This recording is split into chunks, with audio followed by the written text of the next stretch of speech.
Can we double check and make sure? Yeah. Can we do it like they do it? I think we may have fixed it just now. Oh, I need Let's see. Uh-oh, so it did that. Got it again. Yeah, it started. It's live. Just do the got it? Yeah, You got it? Yep, do it. All right. Apologies, folks. We had some technical difficulties starting the live earlier. We are now live on Facebook. Again, apologies for folks that were waiting. You know, even in the age of Zoom, we have some issues with our technology. So, again, Supervisor Kenny Boddye, Occoquan District, Supervisor Vic Angry, Neabsco District. Yeah. Get away, sir. So, we're back to the beginning? Yes. Okay, all right. Good afternoon, everybody. So, yeah, here we are. We're doing part 2, continued discussion on our transportation town hall we had 2 weeks ago. Yes, sir. And it's time flies when you're having fun. And so we're just we'll jump right into it. In the interest of time, apologize for the delay again. You got to work with what you got to work with, right? Yes, That's sir. what we did. We're back. All right, so we're going to read through some questions. We're going to kind of tag team, and I'm going to ask first. Kenny's going to respond. He'll ask one, I'll respond, we'll go out of that way. Okay, so let's jump right in. So when will the commuter buses return to normal schedule? Is there any chance of the Lake Ridge commuter bus returning to its original start location of Dillingham Square? Sure. So to get back to it, appreciate that. So the commuter schedules are already back on schedule. So the pre-COVID schedule is back on track now. So if you're used to having your normal scheduled bus before COVID happened, you can get back on the bus now. And it's going to return even more to normal based on ridership volumes. As Supervisor Angry said previously, it's all about making sure people realize the buses are back. You know, get on those buses. We want ridership to go back up to what they were pre-COVID. PRTC OmniRide does an excellent job making our buses safer, more agile from the COVID pandemic, making sure that our riders and our bus operators are safe. As for Dillingham Square, OmniRide will continue to operate the current routing due to historically low ridership. So again, if you folks want to see more of those buses coming out of Dillingham Square, for example, you need to make sure that we know that you're actually going to take the bus, because we want to make sure we're being as efficient as possible. We have available parking at the Horner Road lot as well. I do think the theme of this whole conversation, even from a couple weeks ago to now, is going to be about ridership. And coming out of a COVID world, we're going to have to get folks in the mindset and shift your mind into thinking public transportation. Yep. And I think when you look at that, and the reason I say it's the theme of this conversation, because it really envelops everything that we talk about when we start talking about greenhouse gas emissions, when we start talking about lowering vehicles on the road, when we start talking about roadway safety, accidents. Really, public transportation is that whole thing, and it's going to be the theme that kind of ties all everything together. So Next one. So what is the difference between express bus and BRT, bus rapid transit, on I-95? Would an express bus service be much faster because buses wouldn't make interim stops? And I know that's near and dear to your heart because you've been working on BRT for a while. Yeah, thank you for that. Yeah, and that's an excellent question. We're going to split this up because I'm going to let you jump into the BRT piece of it, or just more of the, I love how you explain out the regional stop it at. What I want to talk about is we talk about local transit in our area as you look at the express bus side of that. So OmniRide, PRTC or OmniRide has OmniLink as well. And OmniLink, I love that little bus shuttle service because it literally is a solution to our young people and even our older people or folks in the community that just want to get around town without driving. This little bus can take you to Potomac Mills Mall, to Round One. We'll use that because I love that place, the arcade. You can go sit and have a great day of fun, and then get back on the bus and actually come back to your location. And the goal is that bus traffic would move so you don't have to sit in traffic, which will allow you to get to your destination, to and from your destination, in a timely manner. So that's what I love about it. That's the goal we want to get to. I'm going to let you jump on the BMT and the regional side. I love your explanation. Yeah, no. So BRT, think about it more like a train, where there's regional hubs, here, Fairfax, and then DC, where you jump on the bus and it goes from that stop to one stop to your destination. There's not, every stop every couple of miles, anything like that. So it's a really regional thing where you get on the bus, it's a dedicated lane for BRT, it turns the lights green going down, you're not stuck in traffic. Well, an express bus is still usually in the normal traffic lanes with normal traffic, so you still run into all the issues of, hey, is going to be traffic on Route 1 or 95 or what have you, while BRT has a dedicated lane will take you to these regional hubs, more like a train, so you're not sitting there with the normal traffic flow. I love it. That's what we need to get to. And that's coming, folks. All right, great answer, and thank you for that question. Great question. When will the Prince William County Board of County Supervisors prioritize local funding for transit versus roadway capacity? Example, road bond. Will the BOCS consider a transit bond? Yeah, so that's a great question. I know that for a long time, our county has been focused on building roads and connectivity, especially between here and the Beltway, because we know that we've been for a long time a bedroom community for DC and the Beltway. But recently, especially with our newer board, we've made sure our transportation folks know that we want to be our own homegrown place where you can go, live, work, and play in Prince William County. You're not stuck having to go up 95 or 66 or Route 1 or however you get to the Beltway to get to where you need to go. So we have to go back to it, though, with the road bond. The projects we looked at with the road bond in 2019, right? Oh, no, 2019. Yeah. Yes. Yeah. Looking at projects that are sort of more broad in scope to get people across the county faster and out of the county faster, so you're not sitting there in traffic, but it's also to help our buses and to help our mass transit move around the county better. So you have the Minnieville Parkway intersection that we share in our district. That was a bond project that we're really excited about. You have the Summit School Road Extension in the Occoquan district, which, although it was originally a bond-funded project, is now being fully funded by NVTA. And again, is also to connect that Minnieville Old Bridge corridor down to Telegraph to that Horner Road commuter lot and get people out of the county faster and get people out and around. But in terms of local transit funding, you know, our board has been talking about doing a lot more projects with PRTC, with OmniRide, partnering with the state to really get more of that funding on our transit authorities. And you know, the state recently started the Virginia Railway Authority, which is all about opening up those train lines for everyone to get on the VRE all across, not only here in Prince William County and Northern Virginia, but across the entire Commonwealth.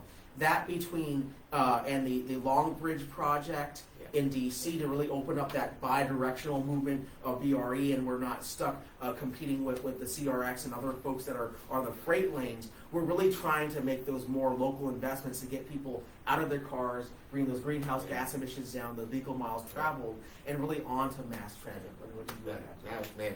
I just want to touch on something you said, because you critically hit it when you talked about. I always say, how did we get here? So the bedroom community, how did we get here? So we know that Prince William County was basically a feeder for working in the city. We got a lot of government jobs here, a lot of government employee folks here that commute outside and through from 66 to 95 quarter.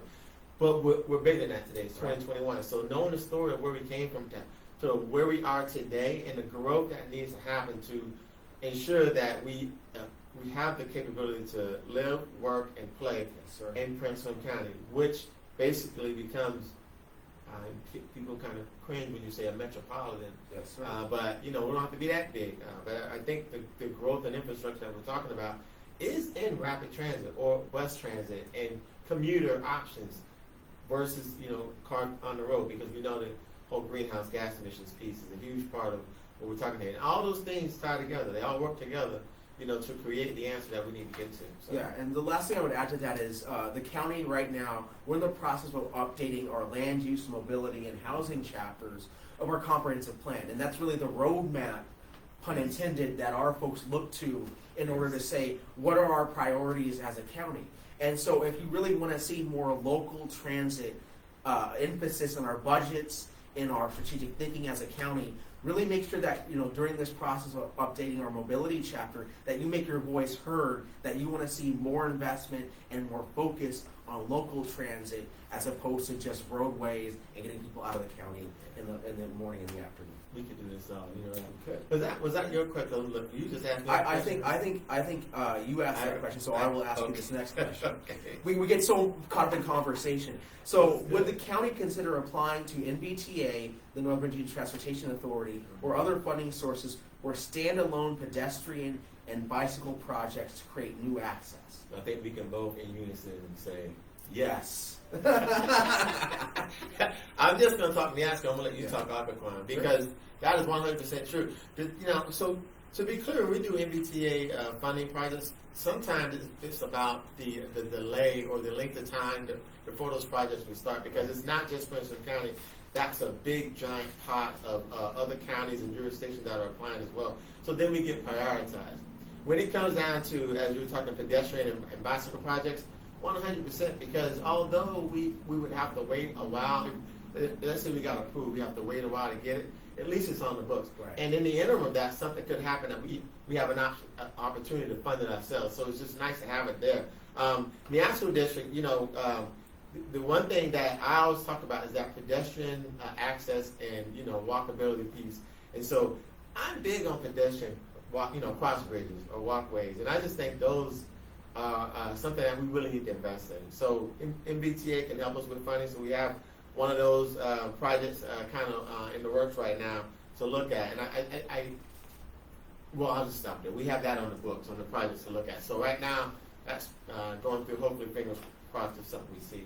Absolutely. So it's always important to remember that depending on where the funding is coming from, it changes what the timeline looks like. So as Supervisor Henry said, if we have a project that's all locally funded, all Prince William County through grants or through our own budget process, that's the quickest way to get something on the books, working, shovel ready, let's go.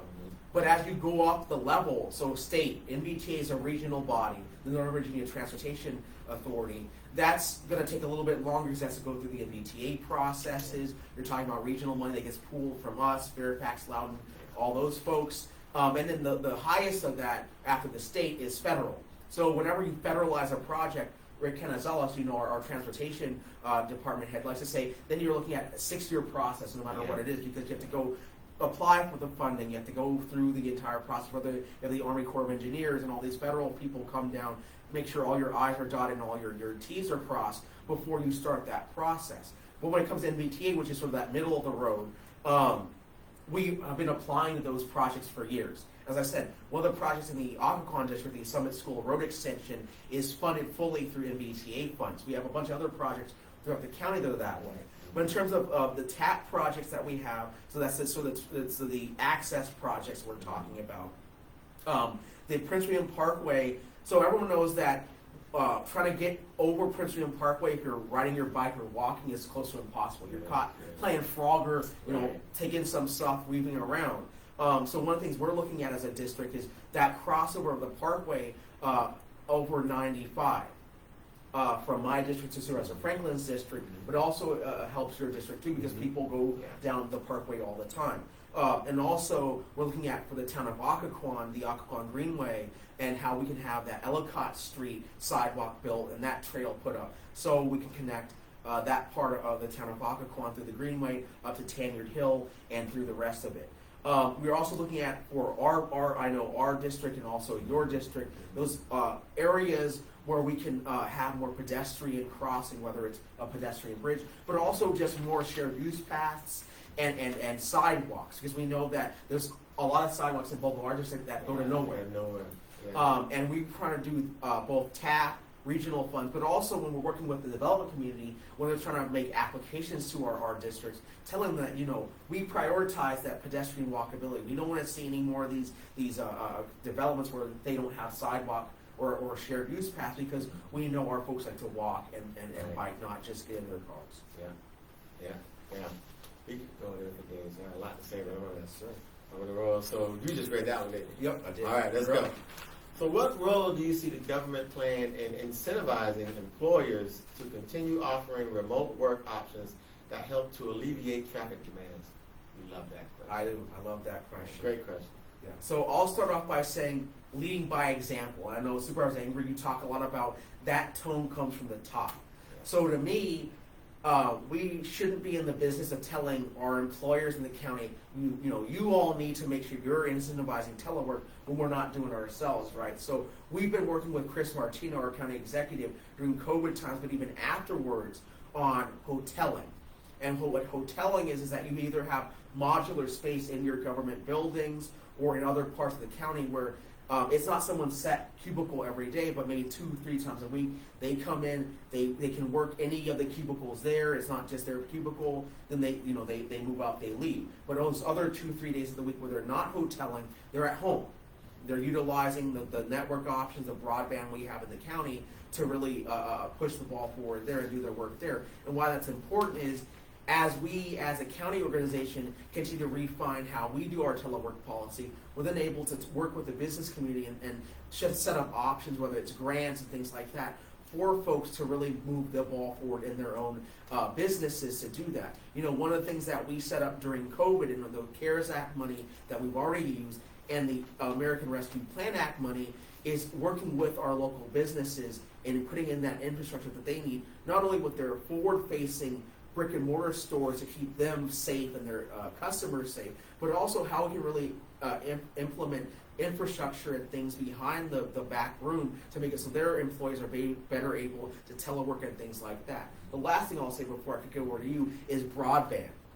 We know that even in the eastern side where we're more built up, we have underserved communities that don't have good access to broadband. And over in the rural area especially, it becomes no man land. You get dead zones a lot out there. So what we've been looking with our IT department, our regional authorities, and our state level legislators is really getting that investment in broadband and partnering in with the private sector and through our own public access to be able to see what we can do to deliver broadband to everyone in the county depending on where you are. That includes hotspots with our library system, that includes hotspots with the school division, but really seeing where those gaps are to expand broadband access. Yeah. I mean, I'll sum this question up and everything you said in one statement: roads in a concrete jungle. The concrete jungle was COVID. The roads is what we've learned from it, which is the fact that, again, tying to the theme, this whole thing, we want to get cars off the road. We want to help greenhouse gas emissions, minimize, eliminate that. We want to get folks back to public transit. This rose from COVID showed us, because we had always been in denial that you couldn't work from home, right? And it showed us that you can work from home. Now, post-COVID, fingers crossed for post-COVID, is maintaining that. So how do we put the balance of that? So I love the hoteling, and to your point of working with our CXO to make that a reality, because he's right, you got to lead by example. We can't tell other businesses what that model is if we're not the model ourselves. So this has allowed us the opportunity to really continue what works best in this practice, but also going forward is going to minimize a lot of these traffic issues that we're talking about. And so it's going to be a challenge at first, because think about it. We realize right now, even in our building capacity and development, retail is kind of not a real thing these days. And so some of these huge, buildings we built where we have all these employees, now the question becomes, what are we going to do with that? We're going to have to go through that curve, but I don't think the answer is just because we have it, we send people back there. We haven't solved anything by learning something valuable coming out of a pandemic. And I think that's going to be the lesson going forward that we have to hold to, setting the standard and sticking to it to push through this and get to a better place for, all of really mankind to the truth. So. All right. And as with everything, share your best practices with us. If you're a business out there that has adapted really well to COVID and having most of your employees be remote, even 3-4 days a week, let us know, and we can work with the business community to make sure that we're helping to incentivize that kind of stuff. Because especially with how our workforce is, even right now, is so dependent on the federal government, contractors, and what have you, we know there's an opportunity here for us to partner with all those folks to make sure that DoD, everyone else, as they're looking at their satellite locations, at their hoteling space, and modular offices, can locate in Prince William County and be a win-win for us and the private sector. Excellent. So our next question is, what is the minimum population density needed to get government agencies to support funding of an extension of Metro Rail into Prince William County? how can we adjust our land use policies to achieve this? This is actually a great Center of the Survey question. Yes. And let me just give an educational learning moment for you. You know, in my world, I've learned that if you don't know the answer, just don't start saying stuff you don't know. So what that population density is needed for this, I know we had this discussion before. You probably don't answer this. I know you've dug deep into the Metro Transit. Again, Metro, I think it's a great county-wise because we need to get Metro line down here. For me, I need my bus functioning because I got to get my people from the outskirts to the bus to the Metro if we get it coming through here. So I think it's perfect. So I love the question. I need to get more research on that with Senator Silvell, unless you want to chime in on that if you got any numbers. Yeah. I know we just had a nice presentation We that did. they gave us. Yeah, and so what I would say to that is, like Supervisor Angry said, we're not the experts researching this. We actually have right now a DRPT, Department of Rail and Public Transit, that for Virginia, that's doing a Quantico to Springfield study or Springfield to Quantico study on a wide variety of things: bus rapid transit, express bus, BRE, and Metro. It's looking at all the different options you could have, and it's looking at what has to happen in terms of those population densities in order to make that feasible.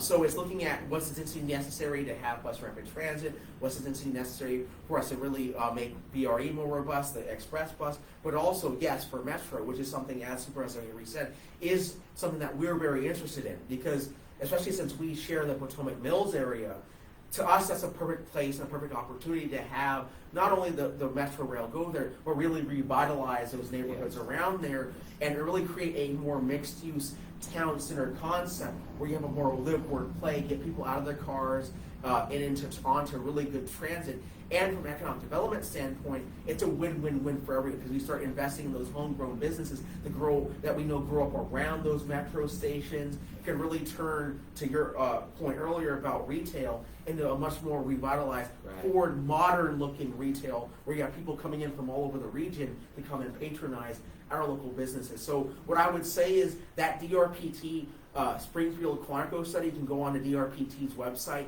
and look at what they've been doing with that. We had a great conversation with their folks and Senator Scott Serval, who's been really interested in that too, and Congressman Jerry Connolly. So I would go on that DRPT website, that Springfield Quantico study, and to give you a little bit of heads up, we are going to be doing an in-person town hall about that study in a couple months, so please look out for us to be sharing information on that. That's a really great time for us to talk about what that density looks like and where we're going with that study. And without even digging into it too deep, yes, to that last part, yes, we have added this or working to add this into our land use policies. Yes, So that is a part that's being worked on. This is, I don't want to say it's new for Prince William County because you've had a previous board, no disrespect to the previous board and their priorities of things, but this is a very high priority for this board in public transportation and transit. So this is something that you're going to start seeing some policy changes, some land use changes, and you know, our comprehensive plan and all this stuff, and how we're better holistically tying all this together. So I think that's me, right? You just read that one, yeah. All right, would development of a commuter ferry in Woodbridge reduce the demand for Metro Rail and the possibility of extending it into Prince William? Is that last part worth me? So that's the answer. That's the answer. Okay. Okay. So we're jiving here. We're working from our notes and what. The other thing to remember is that since we're not the experts, we had our staff reach out to all of our gurus in transportation, DRPT, the regional commissions, PRTC, to help us make sure that we're giving you guys informed answers. So it's not just us. This is not just coming from us. We have really smart people that we pay to know these things, so we want to make sure. And that your taxpayer dollars at work, folks. So a commuter ferry has been something that a lot of folks have talked to us about. And while it is something that we've been talking about, it wouldn't have the same capacity as, say, a Metro or a BRT or something else. And as currently envisioned, it would probably initially connect to locations that's not served by a Metro or BRE stop, like Joint Base, Air Force Base, JBAB, and Fort Belvoir, that are along the water that aren't being currently served by your BRE or your Metro or your BRT corridors. That isn't to say that it's not something we're looking at. So I know that we both sit on NVRC, the Northern Virginia Regional Commission, and we have some monies that we've been looking at from the feds to look at a study. It's sort of limited in scope right now, but what we're talking about is that feasibility of having it be those set stops along the Potomac and to have it start maybe in North Woodbridge or somewhere else at JBAB, Fort Belvoir, and then near the Pentagon. Yeah. So if you see those areas on the water where there's access, yeah, it's feasible, but once you go inland, there's no really good way to connect a ferry to anything else. So that's why it's an all of the above. And I think really, when I look at this, being retired military, have served on Fort Belvoir, have served at Andrews, a ferry is not a bad idea. If, in fact, I work at Andrews and I live down at Belvoir or the Lorton area, of course it's going to benefit me because I don't want to get stuck in all that traffic going around to get up there. So my question first is to study the statistics of the numbers. What's the numbers? Because this really, the ferry in this capacity, to me, is a military contract civilian that works on the military installation that's coming across. Or if you want to come across and maybe hit the Pentagon, basis of government kind of access piece. What the ferry for me really would be best beneficial for is when we look at I'm looking for, like resort or basically recreation. Yeah. There we go, recreational. Because one of the things that we got to do in Prince William County really is allow that recreational piece, which is why I think the VRE is important with the Long Bridge project to let that train run on weekends and get people up and down to a lot of locations where they can benefit and kind of hang out and have a good time. A ferry allowing people to cross over into the city, pick up Uber or whatever, taxi cab, go or hang out and come back across. Again, keeping with the theme here, it eliminates vehicles on the roadway, greenhouse gas emissions, the safety of our pedestrians walking on some of our neighborhood roads with speeding. I mean, it eliminates a lot of that when people have an option now, even drinking and driving. I'll throw that in there too, because if you have an option now to take, the bus to the ferry lot, jump on a ferry, cross over into the city, walk the city, hang out over and do things, come back over. I think that would be a huge benefit, not just, I'm going to throw financially in there too for all these counties involved, but also just a benefit to the citizens to allow that option, that flexibility. It can still be used to, commute people back and forth to work, but I think there's a bigger, broader picture of utilizing the ferry because I don't know the numbers of how many people would actually take that on to work. But I think those numbers would be great when you start talking about recreational use. But we want to start seeing more Fairfax. You see people spend their money in Prince William as opposed to the other way around, right? Right. And so having a tourism recreation draw with that ferry, we feel like would be at least a good place to start, right? Oh yeah. Yeah. So next question is, what is the plan to prevent gentrification if the blue and yellow lines are extended? Are there protections in place to ensure that construction does not segregate existing neighborhoods nor reduce their walkability? That's a great question. It is. And I got to tell you, I used to work in Vienna, and I literally watched that silver line being built coming down through there. The benefit of that silver line, I don't know the numbers, but I can tell you, it's been great for that area. And I know there was a lot of concerns about crime coming through, and I don't know the police numbers, but I'm not hearing anything come out on that sense of that. I just kind of throw that piece in as we start talking about blue lines and extending Metro down. When I watched that whole line being built there, and then I come back now and just to see the area, and nothing's changed. I see a lot of different diversity of a variety of people down there now, shopping, because again, they're coming out the Metro and they're getting back on the Metro, going back to wherever they live, but they're coming in because that's Tyson's Mall. I mean, Tyson's Mall, I can guarantee you their dollars went up big time because people are coming in now, and that area now has probably a revenue base that's just incredible, and people are out and they're about and they're experiencing more.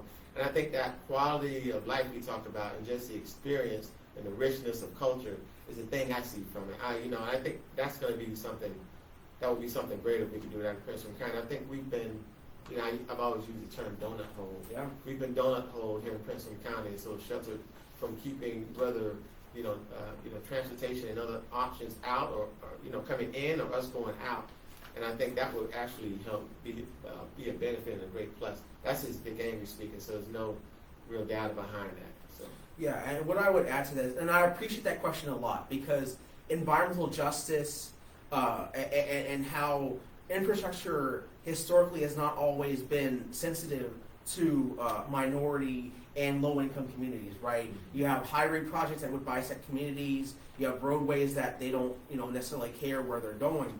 But when we talk about environmental justice, especially when it comes to Metro Extension, we want to be very sensitive to who we're uplifting and who is benefiting. We don't want there to be winners and losers for a Metro Extension. So I actually asked this question, a very similar question, when we had our last DRPT elected officials meeting about the Quantico to Springfield study, Springfield to Quantico study. And what they said is that actually comes back to what the locality wants to do. So how I envision this happening, and this for my 1/8 of the board, but I'm sure there's some interest in this in my colleagues, is how can we make sure that as we plan what that Metro Extension looks like once we get the numbers back from that DRPT study, making sure that, one, we have a route of that Metro Extension that doesn't, cut through in anyone's neighborhood in a substantial way. Because there's existing right of way along 95, along 66, not 66, but along 95, along Route 1, and they're looking at those pathways already. Because the easiest place to put a metro is either underground, not from a financial standpoint, but from an ease of access standpoint, or along existing right-of-ways, next to a highway, next to a major corridor. So it's using existing highway infrastructure to make sure we're not disrupting neighborhoods. But in terms of the financial piece, the fiscal gentrification piece, and that fear, that's a real fear, is how we make sure that as those stops get planned, that we're working with our housing departments and our existing businesses and housing developments there to make sure that they're getting all the financial resources they need to make sure that it's a win-win and not a win-lose. Yeah. And it goes to the economic development piece. We want to make sure that what that looks like is we're uplifting our existing businesses, our homegrown businesses, our minority women, veteran-owned businesses that could locate there. And one of the sort of hidden figures that we had in Hidden Gems is that our economic development director, Christina Nguyen, she's already had this road where she's looked at HQ2 for Amazon, where she's looked at other areas where she used to work in Arlington and the Crystal City area of having Metro already there. So she's seen that road develop over the years, and she's able to work with our businesses to say, hey, we want to have our economic development piece of that Metro Extension be centric to making sure we're uplifting our homegrown principal businesses and not displacing them, making sure that we're embracing them, bringing them up around those metro stops as opposed to making them dispersed throughout the area. Yeah, I just I'll add last thing to this. Projects like this of this magnitude require density, and I know some people just hate to hear that word density. But it's a reality. So as you start talking about this walkability and not disrupting neighborhoods, that's the route that this metro line is looking to, where those pockets are. The North Woodbridge project, classic one, because that's a huge project that will allow some the density and really makes that connection well. You don't want 2-hour sidewalks that go nowhere. You don't want a metro stop that goes nowhere because it doesn't benefit metro or really us. And if anyone's ever taken a Greyhound bus, which many people rarely do anymore, but there are stops on the Greyhound bus. I remember riding the bus back in the day that would just drop you off at a place, and you're like, wow. It feels like the bus was just driving just for you, right? Because you're the only one that got off at that stop. And so those type of feasibilities aren't realistic. So this is, when you look at this, there's a lot of moving pieces that tie to it. One of the biggest ones that really makes most sense is you don't want to uplift and move anybody out, because A, that's just the wrong thing to do, but B, it's about the density. So you're trying to put these metro stops in places where you're going to maximize the opportunity to get folks from point A to B.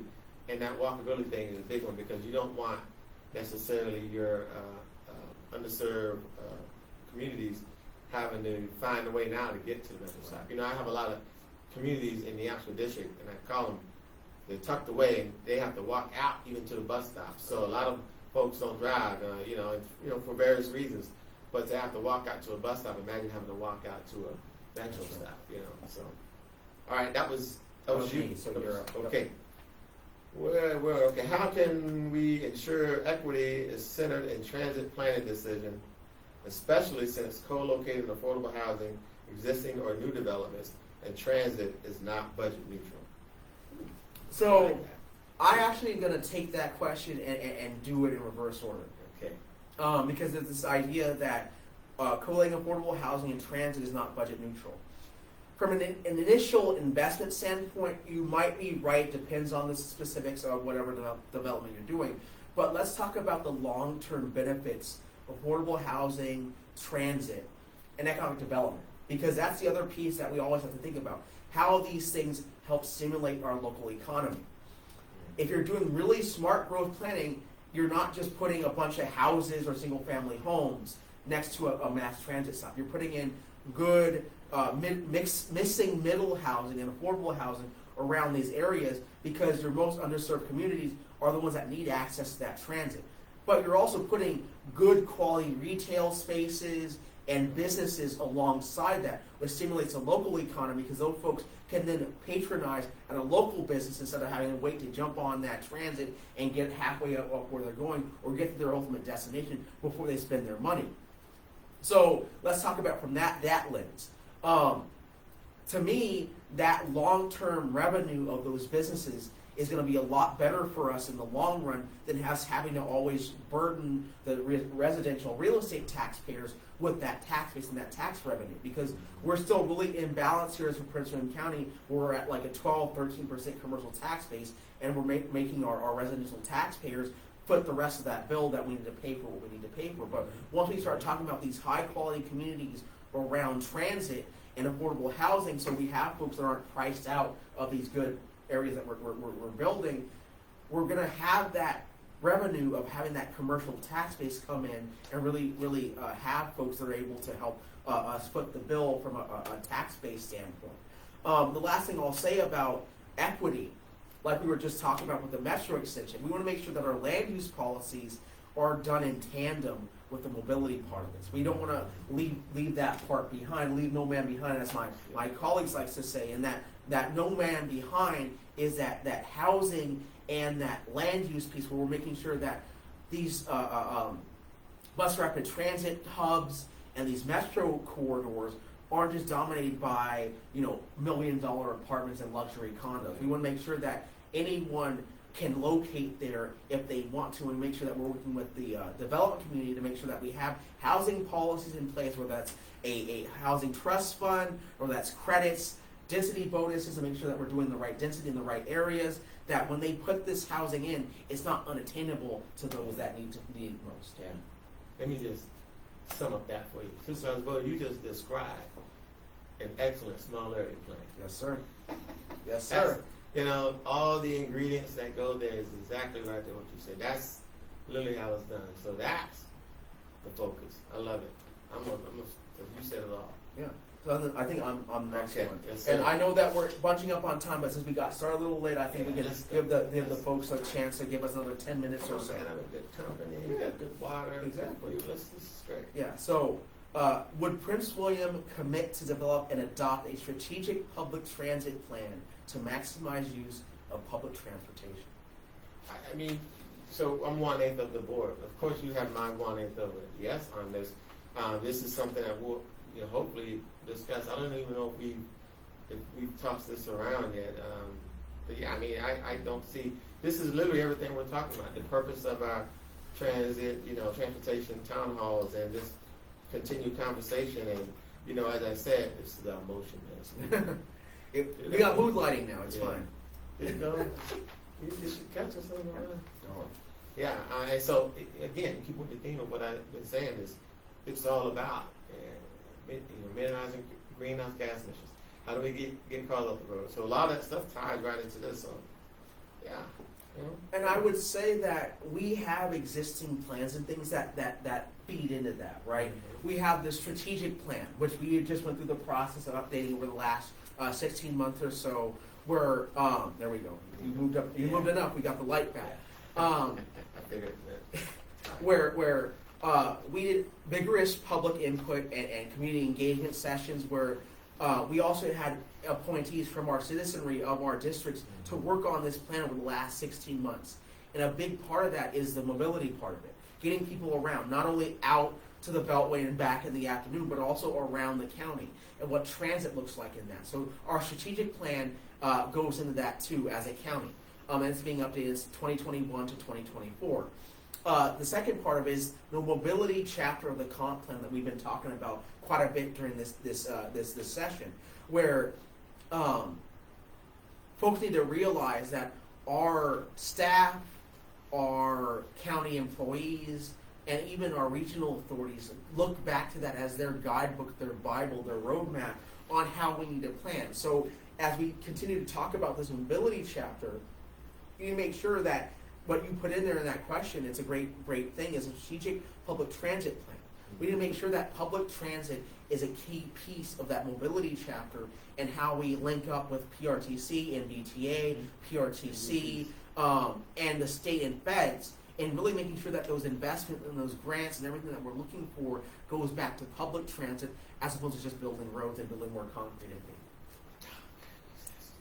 Gosh, man, I mean, it's really everything that we're discussing now, you know. That's a further conversation. I'll let that go because I can talk for days. But yeah, spot on. So this is me next, right? Yep. All right. I think you're going to love this question.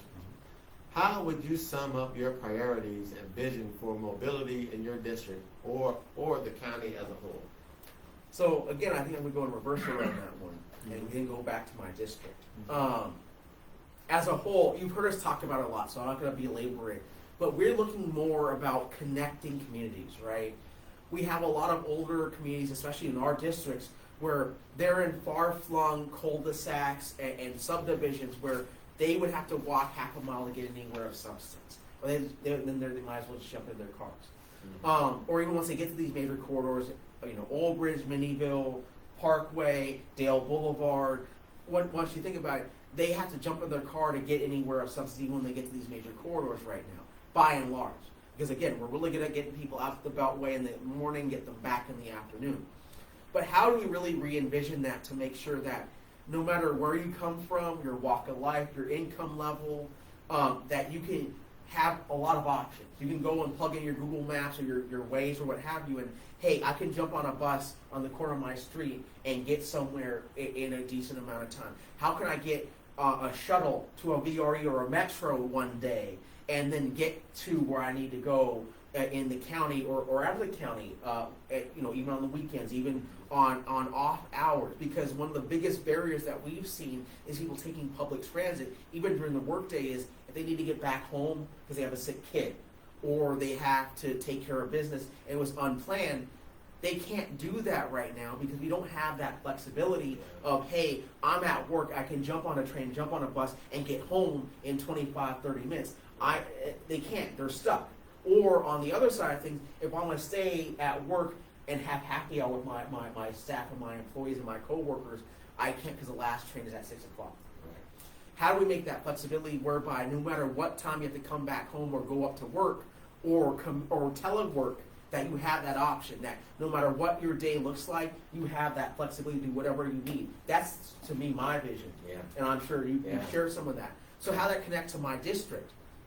We have the Old Bridge corridor, we have the Minnieville corridor, we have the Parkway corridor that we share, and all the neighborhoods that connect to those corridors. And how do we really get back to the point, invest in that flexibility, that in a local transit lens, an equity, environmental justice lens, make it so no matter where you are in those corridors, it's not taking you 30 minutes even to get to where you need to get home. Or get to even the highway. Because let's be real, on the Old Bridge corridor, there are times where it takes you, whether you live in the West Ridge community or Lake Ridge, it can take you 30 minutes just to get to 95 or just get to the Parkway. And that's way too long because then you take you another 35, 45 minutes to get to where you need to go there. So how do we connect our community better so folks can even just get to where they need to go before they even take their major commute? And how can we invest in those strategic places to make sure that if you're a business that wants to locate in Prince William County, you've got the infrastructure you need to have your folks live, work, and play here, especially if you want to telework, have the infrastructure here to make that happen. Yeah. Speaking specifically to the people, you say my vision, priorities and vision. I will say this, you're moving too fast. And I say you, not we. It's specific to the people, and the people is you. And you're moving too fast. And so my vision is to stop you from moving too fast. Prince William Parkway, 234, are I call major arteries. They both can connect you from Interstate 66 to I-95. And what we have in this county, in addition to us, is through traffic. We have literally traffic that moves from the west end of the county, getting on 95 going north. And now that you have this great little thing called that cell phone with all these apps, you've got all these GPS features, Waze and everything else, that show you every shortcut in the world. And those shortcuts literally bring you right through neighborhoods, through someone's backyard, where normal traffic wouldn't be.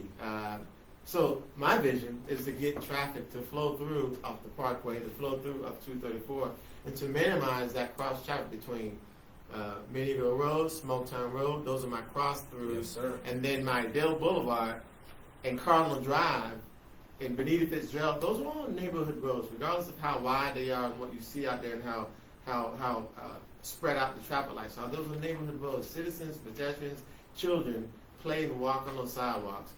And that's the through traffic we got to get away from. Oh, and I forgot Route 1. That's another main artery. However, my point is, how do I minimize those? How do I squeeze those out to get people moving on main roads that get through? That's why I thought of the dedicated bus lane on Dale Boulevard. Not 24 hours a day, but definitely during rush hour. And then, you got to change the mindset of you all, you the people. And you the people move too fast, and it's very easy to see when you're out there on the roads. As I said, I don't speed anymore, but as we drive down this road, so many people speed past me. And I don't mean just at 5 miles an hour, I mean recklessly speed past me. Why? Where are you going? And so my vision is to move that traffic, get it out to the arteries where you can probably do 45, 50, whatever that looks like. And I know it's 45 on these roads now, but I really want to get these neighborhoods, these community roads under control and away from people cutting across through them. And I think that's something, a large piece. The second part of that is getting folks to public transportation. I need to get you to understand that it's okay to take the bus. It's okay. I mean, Uber is great. It's been good for us. But Uber is just another car on the road. If we're trying to get cars off the road, I don't need everybody being an Uber driver. But I need to get you on these public transportation, the bus systems, and utilizing those to go to work and to go maybe hang out after, on the weekends, and just really get the cars off the road. So that's a vision of mine as I look at how I want to kind of go forward in the district with some of this stuff to look at. And so I think when you do that in the county, like for mine, in my district, really it just spreads throughout the districts. Because you're true enough, this is a holistic county problem. I say that all the time to everybody.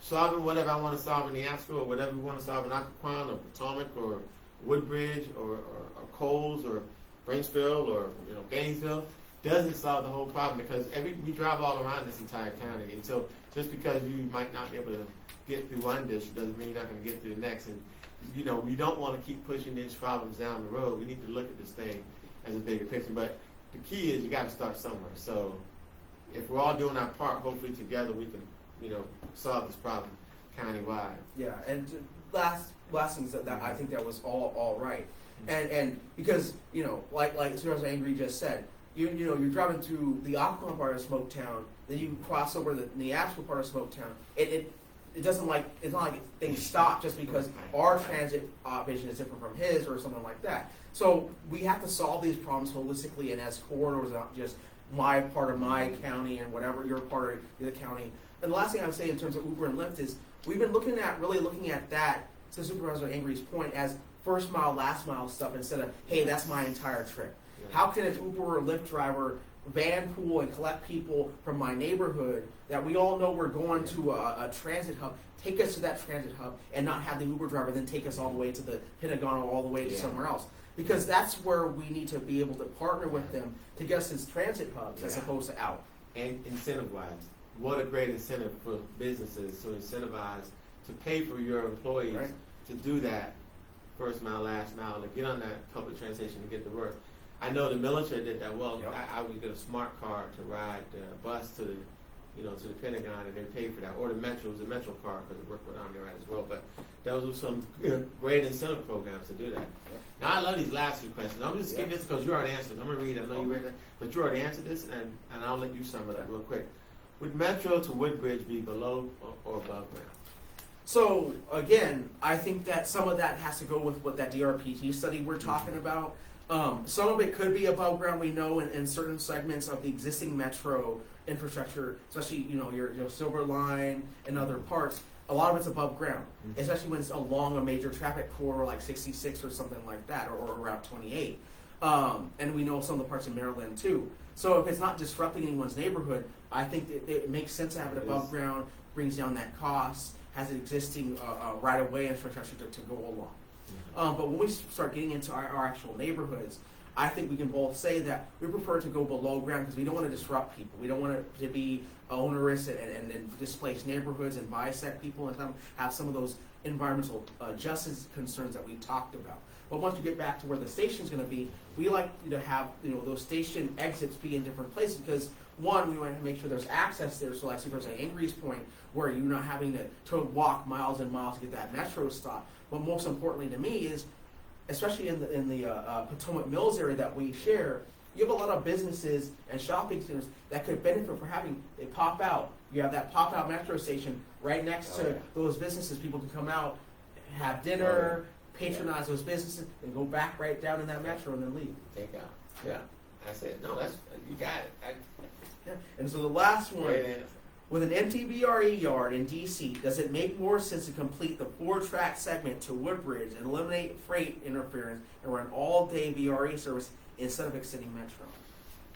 Pulling out the instead of extending Metro, yes, it makes a lot of sense, and it should be the most urgent of sense to finish out the VRE and push those segments down through coming across the county. I think Innovation Park is going to be a classic example when we start talking about the town center and the community development for the students out there pushing through the games. I know the Bull Run is the final stop on the VRE. Once Potomac Shores finishes out their town center and all that piece, that's classic. It makes a lot of sense to finish it because why? For me, the first part is it's realistic and we can do that now. We have a better shot at doing that now. Now that all ties to that Long Bridge project, which has been fully funded. Yep. So that project is happening. So these are the priorities for me personally. VRE needs to be done now. The Metro is still on the table. I wouldn't take the Metro off the table. The problem I have with the Metro is that it should have been done probably 15 years ago. Yep. So the longer we wait on this, the more expensive it's becoming. And then when you start talking above and below ground, it's definitely expensive. And even the studies to do this, but we got to do the study, invest the money, and then continue forward from there because we've been down this road before.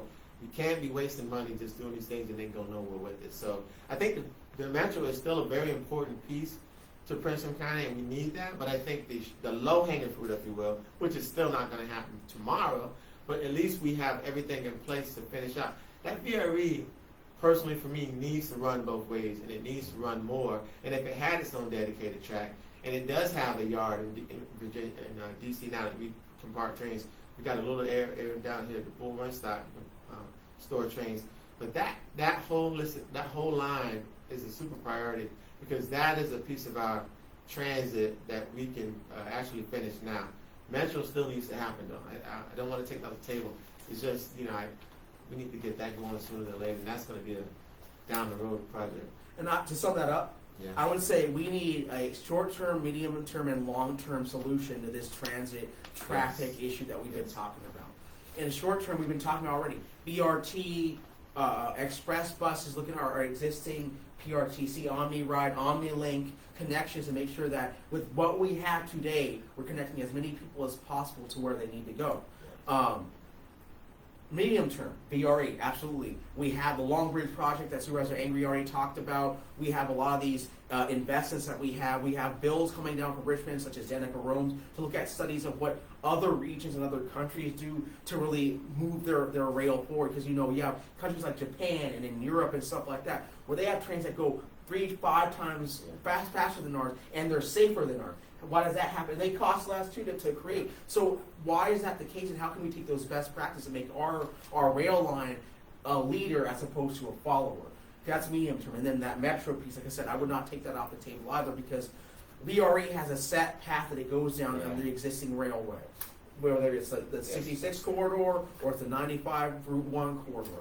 But we have communities in our districts that are pretty far away from those major corridors as we get closer to the middle part of the county.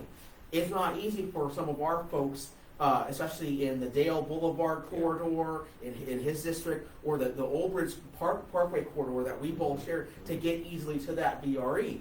So how do we make sure that we're providing a still high capacity transit option to those core parts of our communities?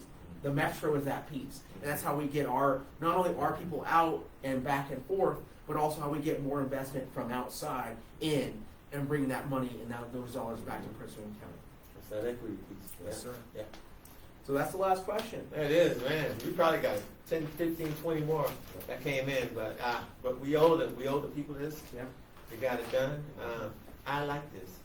We should do this more. We should do this more often. Next one we're gonna do is Joseph. Okay. You're on it. We got space in the Aquapon district for you. So how do we get off this thing? So, thanks again, everyone. Again, if you have more questions, please submit them to our offices. Again, we answer these questions not just with our knowledge, but the knowledge of our staff and our great county staff, DRPT, PRTC, all the alphabet soup that you've heard today.